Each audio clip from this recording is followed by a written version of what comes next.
नमस्कार दोस्तों, हमारी आज की कहानी है पति का दुख। वॉश बेसिन पर हाथ धोते हुए अर्पणा ने नर्स को आवाज़ दी, सुनीता, अब और कोई पेशेंट तो नहीं है ना? ओपीडी में नर्स बाहर से बोली। नहीं मैडम। अर्पणा ने एक गहरा सुकून का सांस लिया, जल्दी से तौलियों से हाथ पोंछे और पर्स से कार की चाबी निकाल तेजी से बाहर निकल गई। बाहर निकलते ही याद आया, अरे पर्स तो वहीं छूट गया। वापस लेने पहुंची तो देखा सुनीता किसी से फ़ोन पर रो रो कर बात कर रही थी। प्लीज़ मेरी बात तो सुनो, आज पेशेंट बहुत थे इसलिए लेट हो गया, बस 10 मिनट में पहुंच जाऊंगी। अर्पणा को देखते ही सुनीता ने फ़ोन रख दिया और आंसू पोंछकर भागकर पर्स उठा लाई। एक हफ्ते पहले ही अर्पणा के पास नौकरी के लिए आई थी। दुबली पतली सांवली मगर खूबसूरत सी लड़की, उम्र कोई 23-24 वर्ष, मांग में गहरा सिंदूर, छोटी सी लाल बिंदी। क्वालिफाइड नर्स थी पर अभी ज़्यादा अनुभव नहीं था। डॉक्टर प्लीज़, मुझे इस नौकरी की बहुत ज़रूरत है। अर्पणा ने गौर से उसके चेहरे को देखा। एक अजीब सी लाचारी और दहशत थी उसकी स्याह गड्ढों में घुसी आंखों में। अर्पणा ना कर सकी उसे। अब मैं जाऊं? मैडम हाँ हाँ जाओ, कहकर अर्पणा ने कार के दरवाजे में चाबी लगाई। सुनीता की रोती हुई आवाज़ मगर देर तक उसके कानों में गूंजती रही। अगले दिन सुबह सुनीता थोड़ा लेट आई। मरीज की भीड़ इतनी ही अर्पणा को सर उठाने की फुर्सत भी ना थी। अचानक स्टाफ नर्स दौड़ती हुई अर्पणा के कमरे में आई। मैडम जल्दी चलिए, सुनीता बेहोश होकर गिर पड़ी है। अर्पणा सीट से उठकर हाथ में स्टेथोस्कोप लिए भागी। उसके पहुंचने तक स्टाफ ने सुनीता को बेड पर लिटा दिया था। अर्पणा ने फौरन इमरजेंसी ट्रीटमेंट शुरू कर दिया। सुनीता का बदन आग जैसा तप रहा था। बेहोश सी वो लगातार बड़बड़ाए जा रही थी।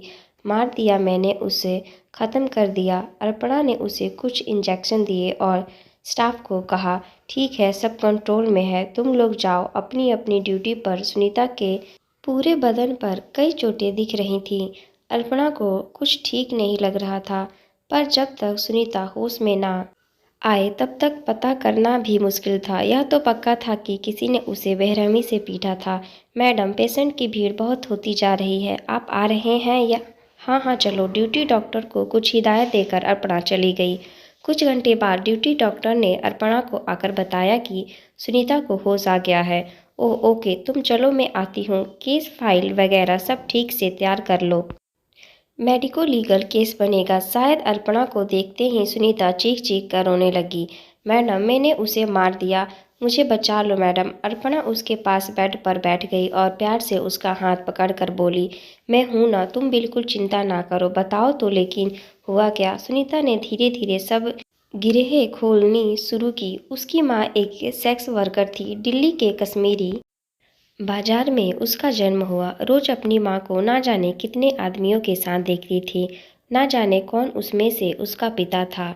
माँ की रंग बिरंगी साड़ी, चमकते हुए जेवर और लाल लाल लिपस्टिक उसे बेहद पसंद थी, मगर माँ उसे इन सब के पास फटकने भी ना देती। एक दिन की बात है, मैडम माँ से आंख बचा मैंने उनकी तरह लाल साड़ी पहनी और सज धज के तैयार हो उन्हीं की तरह बालकनी में बैठ गई। उस वक्त मेरी उम्र कोई 10 बरस के आसपास होगी। जैसे ही माँ की नज़र मुझ पर पड़ी, वो तो जैसे पागल हो गई। रोए जाए और मुझे पीटे जाए, चीख चीख कर मेरा बुरा हाल, पर माँ पर कोई असर नहीं। कमबख्त, यहाँ रहेगी तो यहीं सीखेगी। कुछ दिन के बाद माँ ने मुझे झोले वाली दीदी के साथ भेज दिया। अर्पणा ने उसे पूछा, झोले वाली दीदी, ये कौन? सुनीता के चेहरे पर फीकी सी मुस्कुराहट आ गई। झूले वाली दीदी बहुत अच्छी थी, वहाँ के सब बच्चों की प्यारी।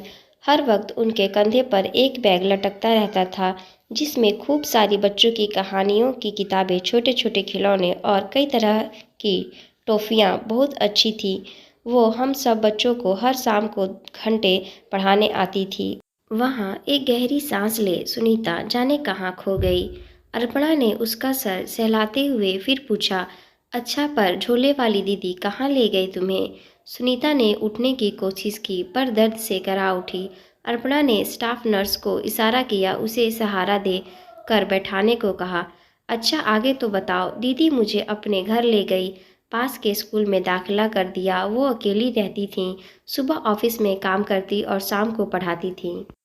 जैसे मैंने बताया, धीरे धीरे मेरा मन वहाँ लगने लगा और दीदी की मदद से मैं आगे बढ़ती गई।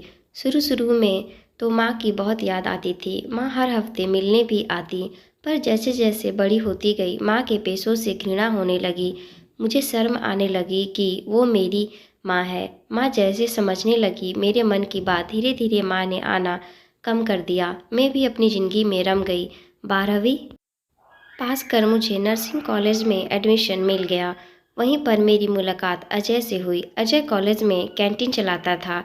बातों बातों में पता चला कि अजय के माता पिता का देहांत हो गया था जब वो सिर्फ 6 बरस का था। उसे उसके चाचा चाची ने पाला पोसा।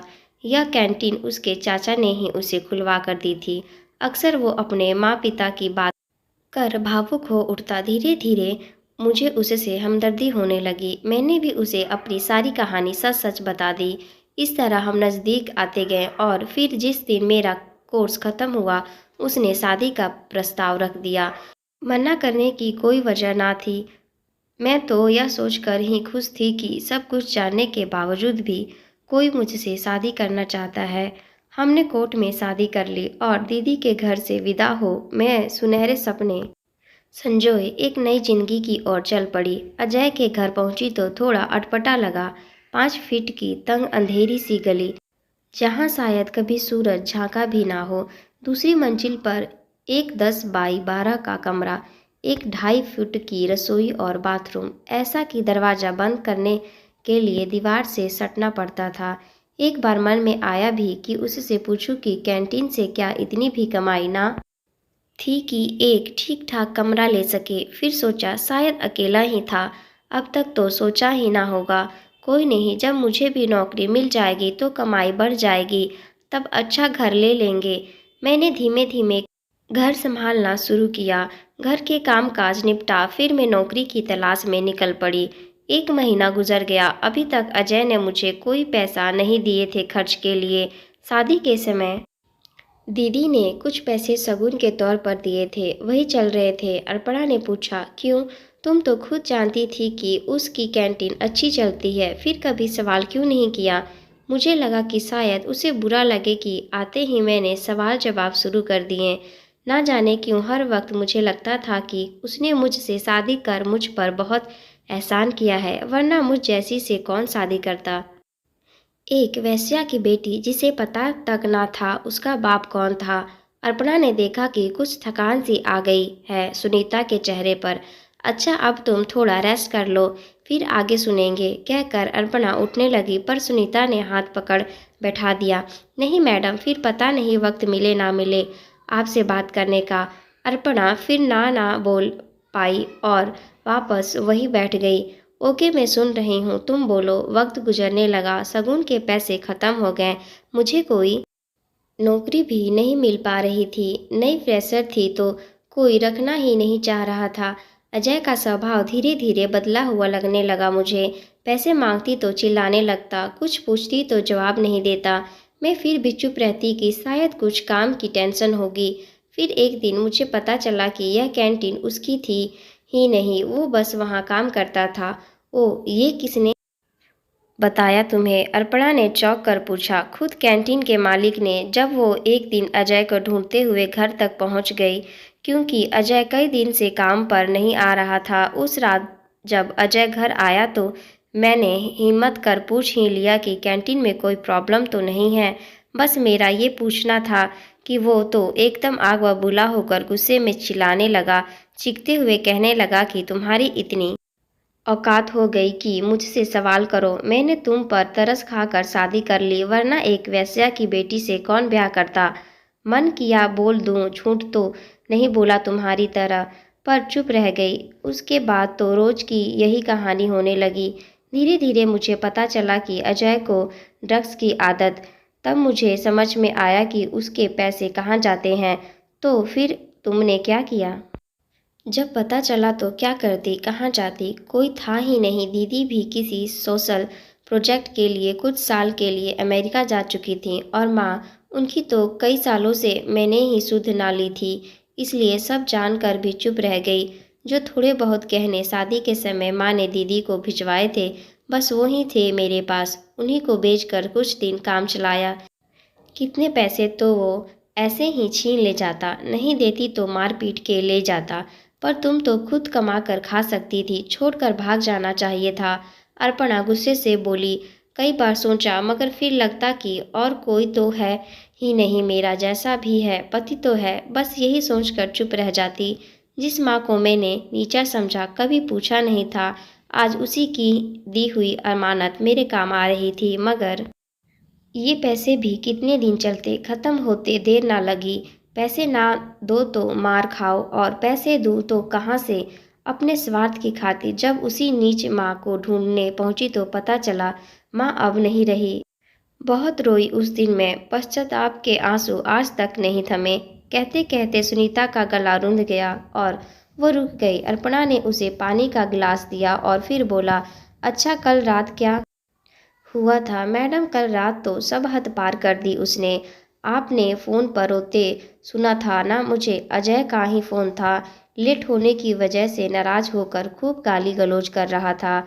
आप सामने थी इसलिए मैं चुप रह गई। जब घर पहुंची तो देख लगभग 40-45 बरस का एक काला मोटा सा आदमी आराम से पैर पसारे कुर्सी पर बैठा है। टेबल पर शराब की बोतल और 2 गिलास पड़े हैं। मैं उसे देखकर एकदम सकपका गई। अजय की तरफ देखा तो उसने मुझे रसोई में आने का इशारा किया। अंदर पहुंची तो हंसते हुए बोला कि तुम तैयार हो जाओ जल्दी से।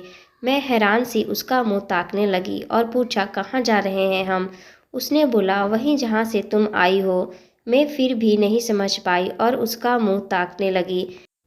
फिर कहा एकदम वो, ये पहला ग्राहक है तुम्हारा, 5,000 तय किए हैं। सोचो ऐसे अगर 2-3 ग्राहक तुम निपटा दो रोज तो कितना आराम से रह लेंगे। हम लोग तुम्हारे तो खून में है ये धंधा। मैं कुछ नहीं बोली, चुप रही। बस रसोई से चाकू उठाकर बाहर निकल आई। वो मोटा मेरे हाथ में चाकू देखकर समझ गया और स्पीड से बाहर निकल गया। उसके जाते ही अजय ने लात घूंसे मार मार कर बेहाल कर दिया। मैं चुप रही। हद है, अभी भी तुम चुप रही?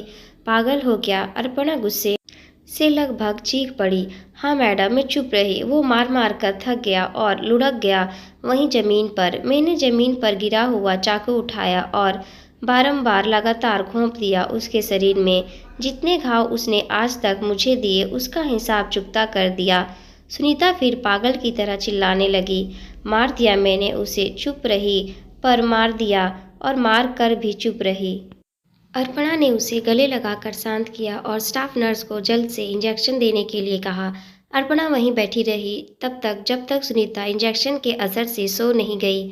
सुनीता, काश तुम चुप नहीं रही होती। सच में दोस्तों, आजकल लड़कियों को चुप रहना बिल्कुल नहीं चाहिए। अगर चुप रही तो ऐसे ही सहते रहेंगे या अंदर ही अंदर एक दिन खुद मर जाएंगे। चैनल को सब्सक्राइब करना ना भूले। आप सभी का धन्यवाद।